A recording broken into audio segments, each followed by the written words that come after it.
Rachmaninoff Prelude in E flat minor.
You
could sit here and practice one measure of an etude for half an hour.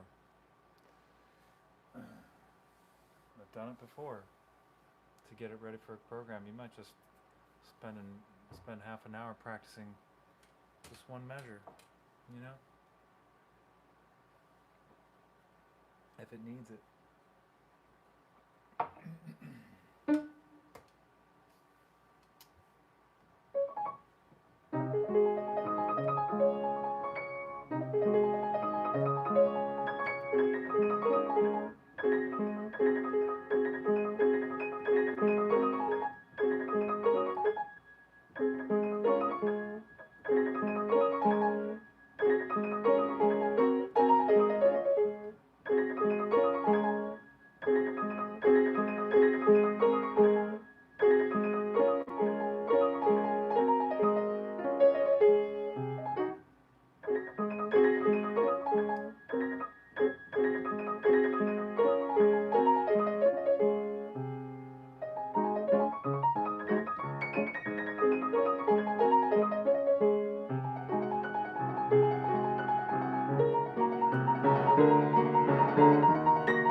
I gotta go to the bath.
Could be a lot like could start a lot lighter.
So I'm getting sidetracked.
It's like rushed.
Just banging at the end.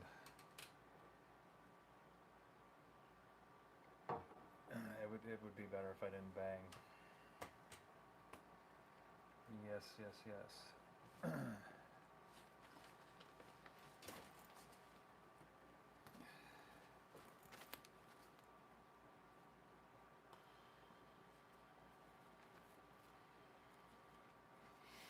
Sorry to those of you that joined and then didn't want to watch practicing, but that's what I do.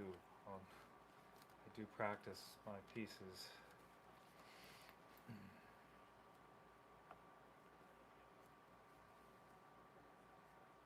Alright, just seeing what I got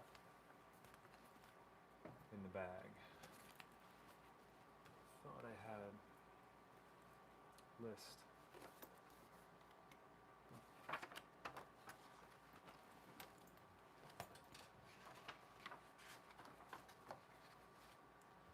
See if anybody's joined the chat here.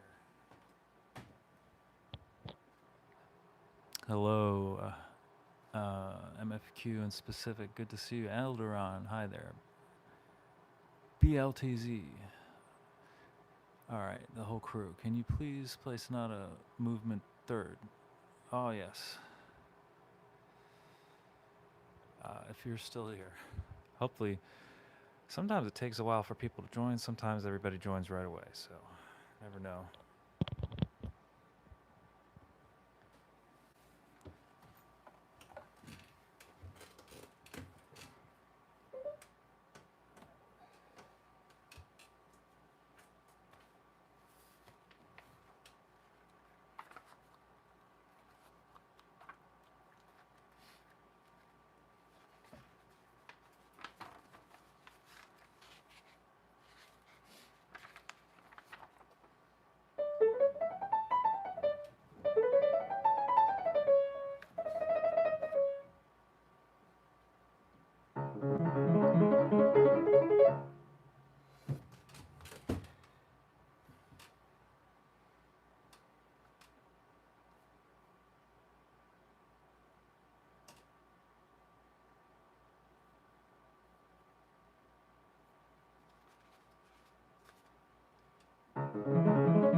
I'm getting mixed up, guys.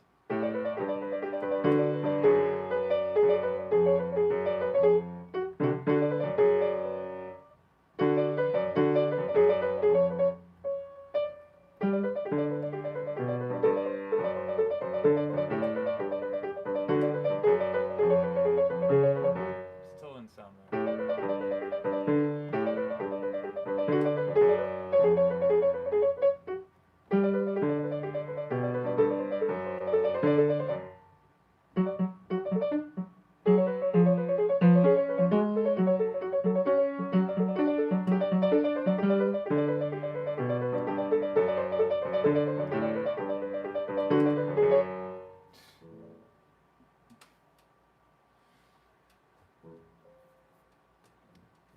Have I let this piece get rusty?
end. I gotta end soon, actually. I was just thinking about that.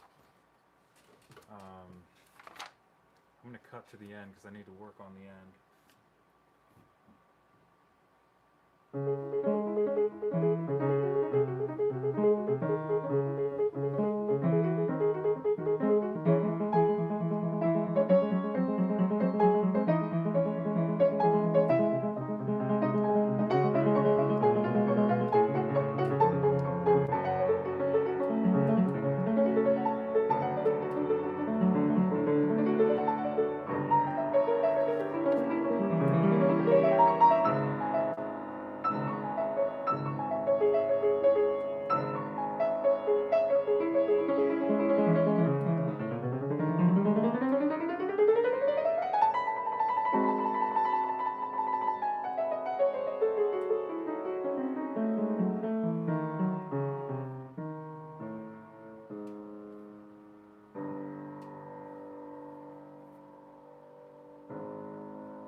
Yes. So I am here for some questions now. I can't play piano anymore. I've actually gone 10 minutes over my allotted time. So I can do questions. You just saw me do some practicing. So if any of you are interested in the types of practicing that you want to focus on, it might be helpful. Although this is practicing only assuming you've learned all the notes in the piece, you memorized. This is the type of practice you can do, what you saw in this live stream, assuming you've memorized all the notes. So thanks, BLTZ. I should just say bullets, shouldn't I? I'm not connecting the dots, am I? Yes, bullets has been here for several streams. I didn't. So yeah. Oh wow, there's a lot of conversation. What model is my Kawai? It is a K400.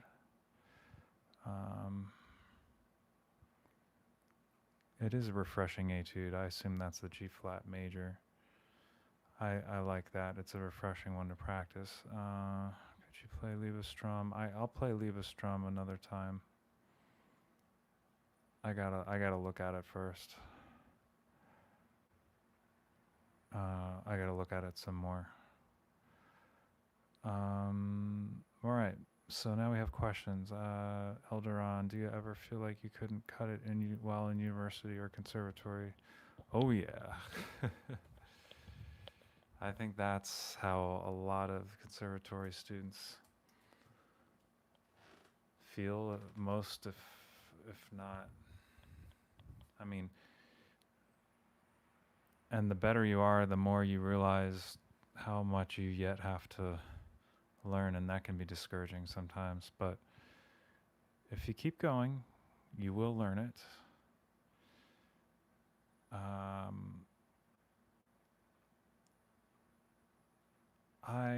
There was a time when I almost quit. I was in conservatory and I was just, I was in university at the time, and so there was all this stuff that I had to do, like all these other like research, and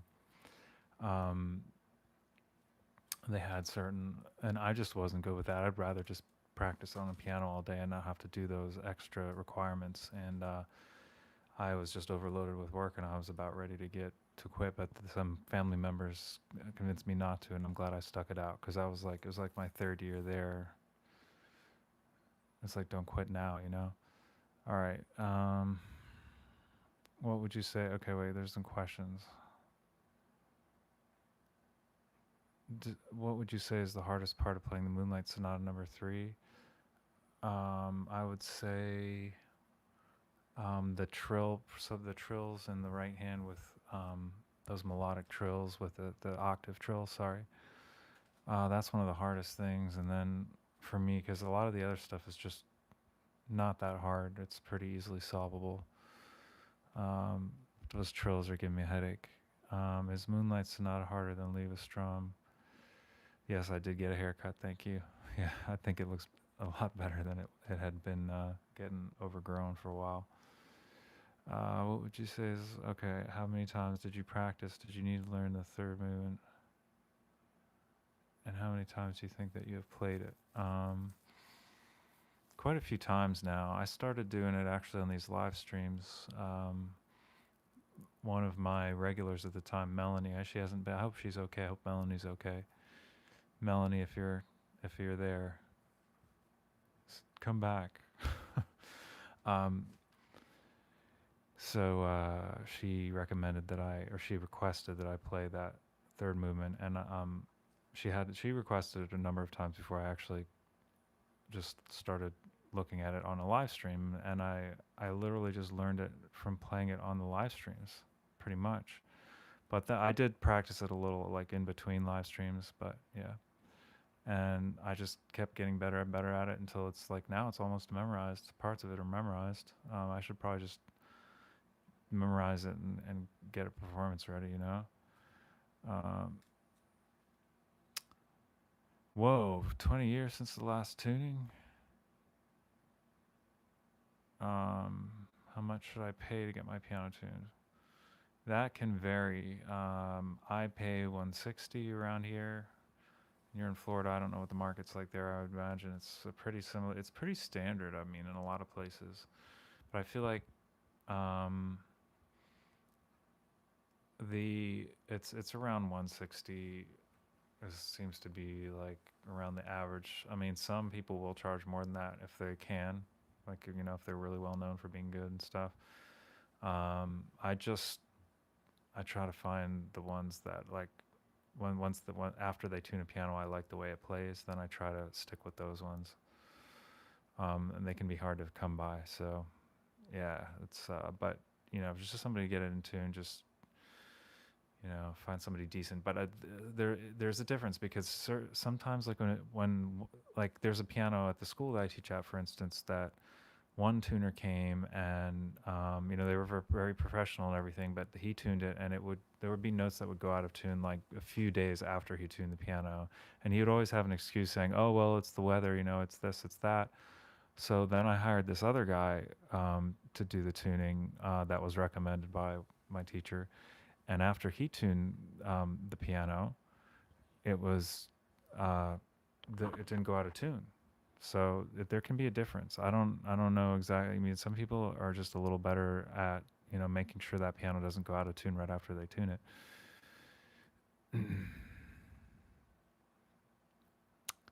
um, but yeah, I don't remember MFQ, but watching your videos about thinking about, oh, that sounds really out of tune. But I don't know. I don't remember it being perfectly in tune. It wasn't like offensively out of tune. I find the hand movements a bit awkward after the first five arpeggios. Shouldn't you? Yeah, you should. I mean, so I'm waiting till the weather changes to get it tuned because it is expensive. And if I tune it now, I'll probably have to tune it and then tune it again when it freezes out. So I'm waiting till it freezes, and it's not perfect now, but I'm just going to live with it. And then I hope to get it tuned twice a year. And they say yeah, they twice a year, right? They say once a year at least. Twice a year is probably best. I'm sure some tuners would say more. It doesn't necessarily damage it not to tune it. What damages is it the high humidity and large swings in humidity.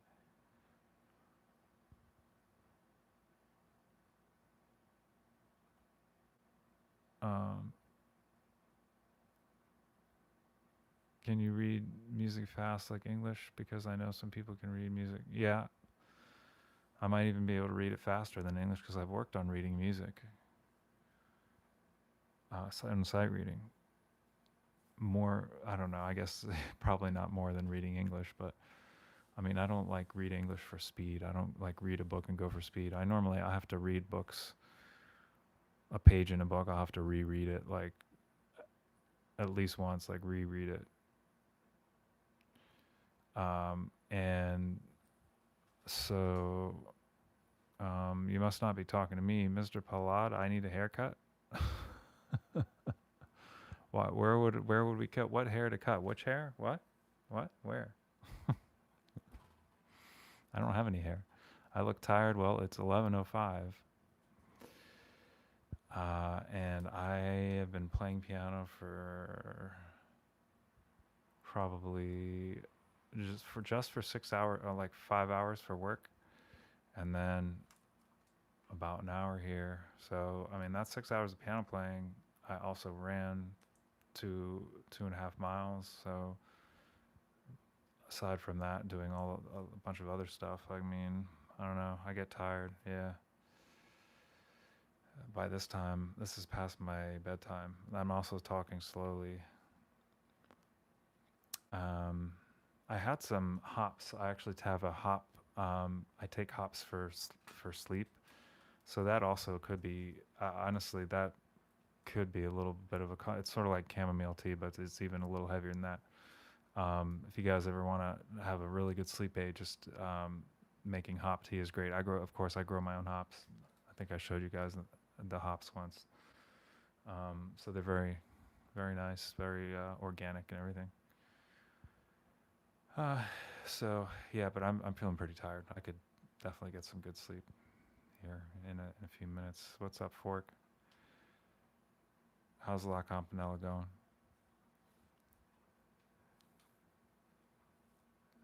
What's organic? Oh, my hops that I was growing.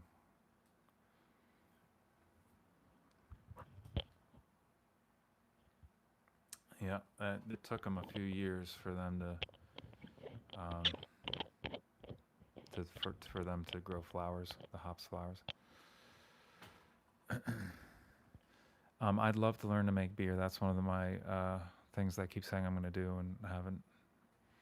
But we make kombucha here, so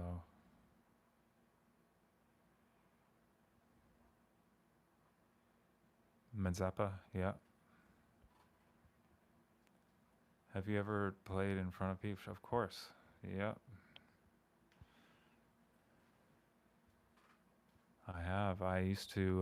Well, I was a part of a crew in of like this small show that would we did do performances in Philly, and it was kind of fun. I was, of course, my part included the piano, playing the piano. So um, yeah, I was kind of like the piano guy for the show, and we did comedy. It was pretty crazy, interesting experience. When you play in front of a lot of people, uh, do you get nervous and mess up? Sometimes, yeah, yeah. Sometimes I get very nervous. That's not my norm anymore, but there can be certain things that can cause me to get nervous again.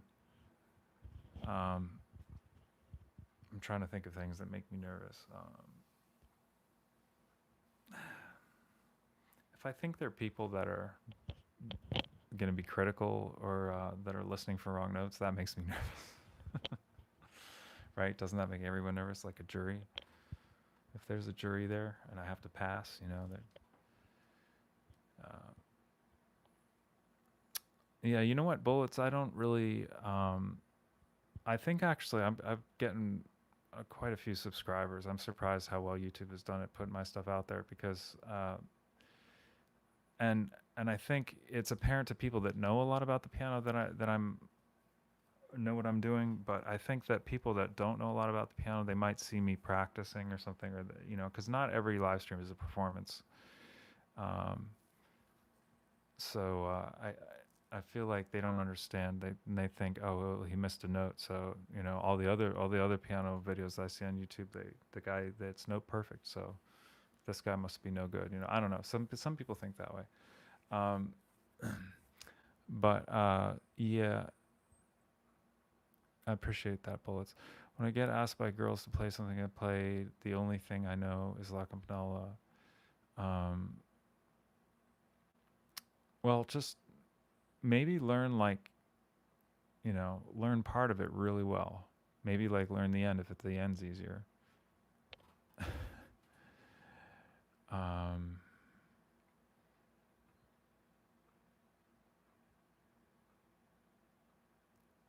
a video of me playing the third movement. You mean of Beethoven?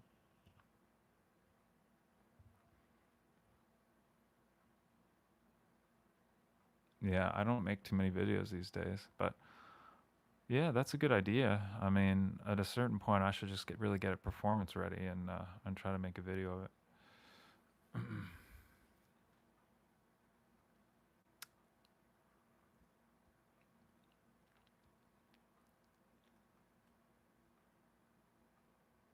Yeah, Fork. No, but they're not going to notice if you miss a note. You know, what's up, Daniel?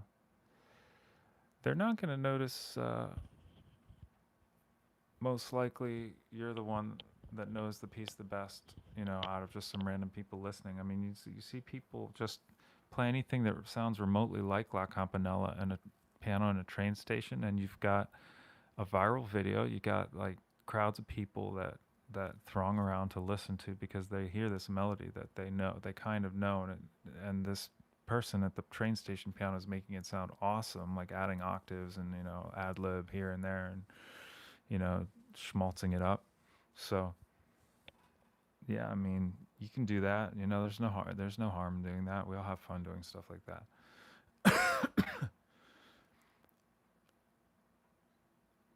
Octave termites are terrible for pianos. Uh, you should do a YouTube short of that, Green Sleeves. Yeah, man, that's a good idea. Because I could go back into that live stream. Yeah, that I forgot about that. That was that last night, and then take a highlight video or something, and just do that. Just to make videos from my live streams. Yeah. How do you approach rapid octave termites without tension?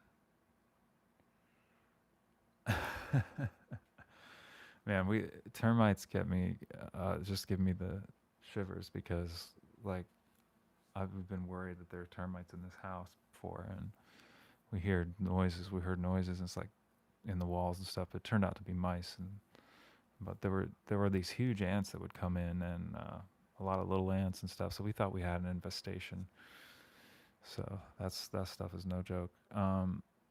My mic cost that mic is that it's very good. That is awesome because it was very expensive, and the first one I dropped, uh, not hard. It was just a light. It just fell over, and it was having all sorts of like static pop and stuff. And um, I sent it back, and Shure sent me a new one. I don't even think they repaired the other one. They sent me a new one. So I mean, Shure's a good company, and they made it right.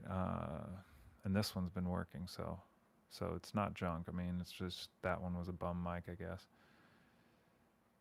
Um, yeah, if I clip that, it would be cool. Daniel, all you missed is just the playing part, and now I'm just talking. I just started talking. I don't know, a few minutes ago, 10 minutes ago. All right, I'm trying to keep up here, you guys. Uh,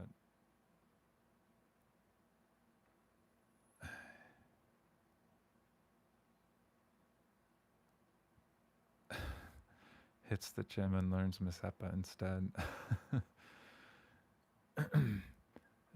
It sounds very good. I'm gonna try to up the tempo.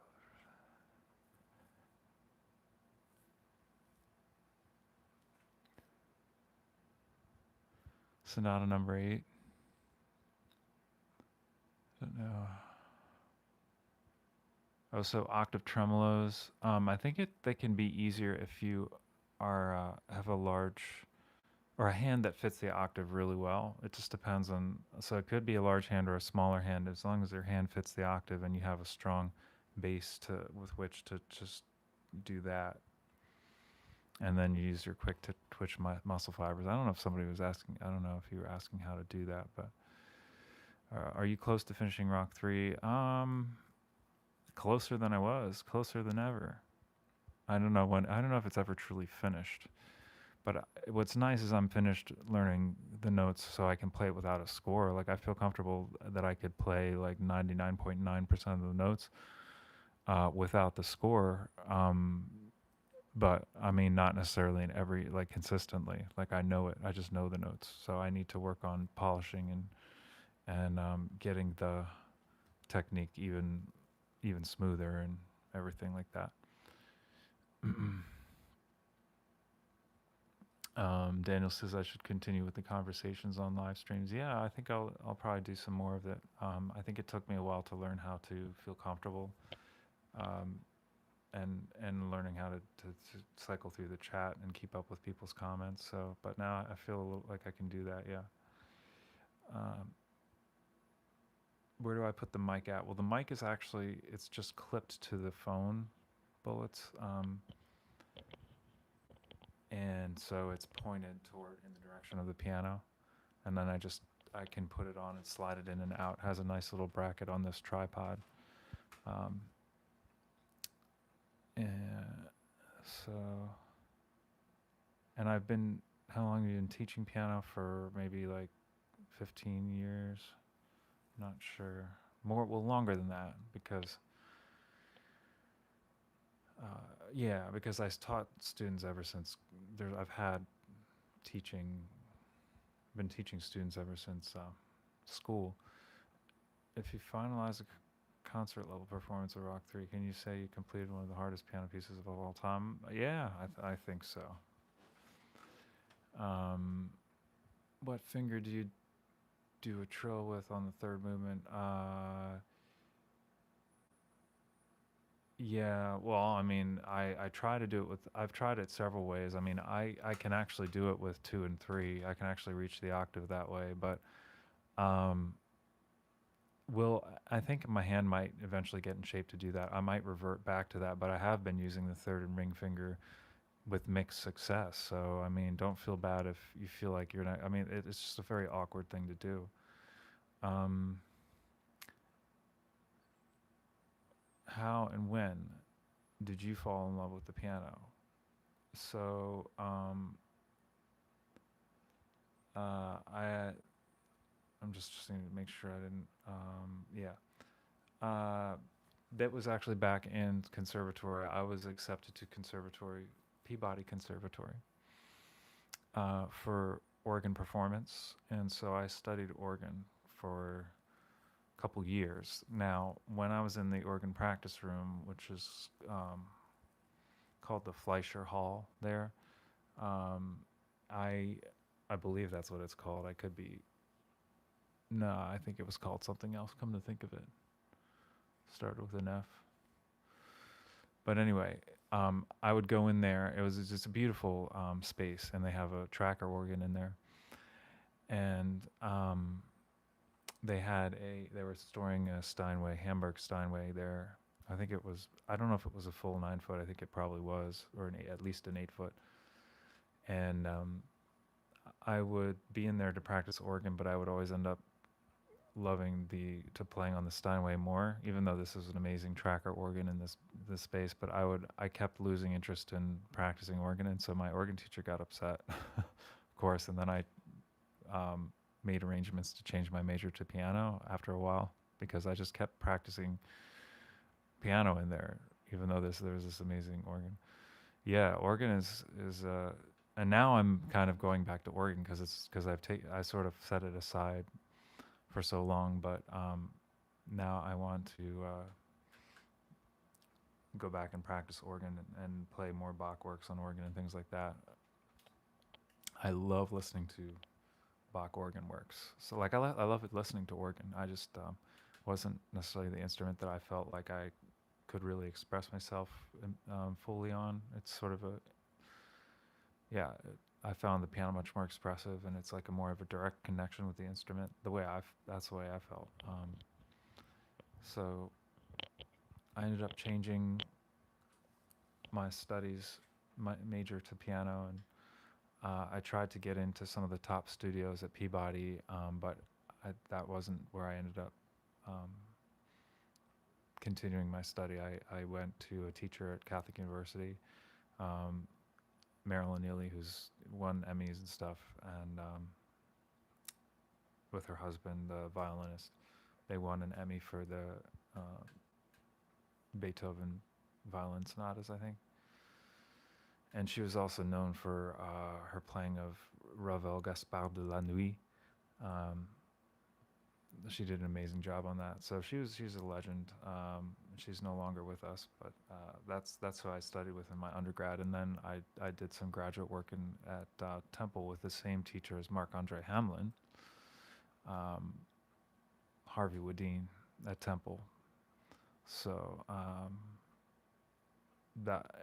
that's actually I learned a lot of my technique stuff and the exercises that I do. I learned from him because he was more about that, I guess, teaching proper piano technique and memorization techniques, and I mean, it was grad school, so he just took everything further that I did in my undergrad, which was good. So yeah, my legato must have been amazing going from organ to piano. Yeah, you know what? It's true. That's a good point.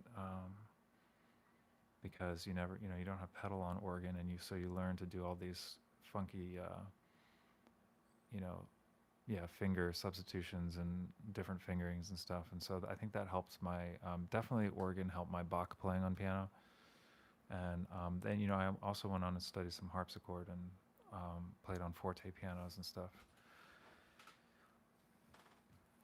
at Temple. So that was great. Yeah, you should give it a try, MFQ. It's definitely, and if you can get into a big space like a cathedral, it's an awesome experience. It's truly worth doing if you're able to visit cathedrals. Forte pianos, yeah, it does have a great sound. Um, Not a big sound, but expressive one. Um, but yeah, guys, I'm gonna have to go. I think I'm um, pretty at the end of my rope here, but uh, I will. I'll probably be back at you tomorrow because it's a day off.